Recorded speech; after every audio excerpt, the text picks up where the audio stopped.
My people, um, I feel really devastated right now just looking at this area that my cousin had done his best to try to develop, and this is also where I grew. We had a rice farm, and we just finished harvesting rice here, and then I just came today. We came to visit the place after the harvesting. I literally just finished harvesting, threshing the rice just over the past few days, only to come here again and see the devastation that fire has caused.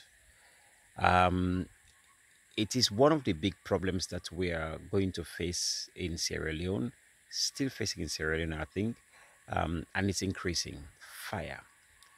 Of course, right across the world with global warming, we're getting more and more fires.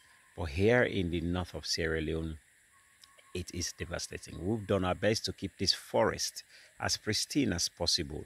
My cousin has worked so hard to try to keep the forest. We've got loads of crops that are in here, cacao, pear, loads of other fruit trees that we had planted inside the forest. Every single fruit tree, everything has been burnt to the ground.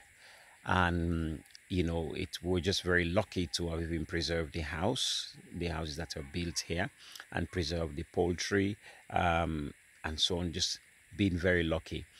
But aside from that, the whole place was burnt down. Where did the fire come from?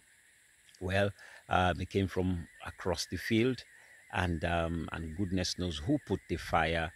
And it's just that the devastation is crazy. It's so immense, and on top of that, animals would, they will be scared to stay here. Animals won't come here, just because of the fire, but also because of the chainsaws, the noise of the chainsaws, that is prevalent around these areas. And we're trying to preserve the forest here. We're trying to keep the place as pristine as possible, as raw as possible, so that people can come here to visit, but also we can grow rice and few other crops here. Yesterday, last night, we came here, and my cousin was just devastated. Like, I was devastated just to see the amount of destruction. I'm talking many, many, many acres, if not hectares, of land here has been burnt down.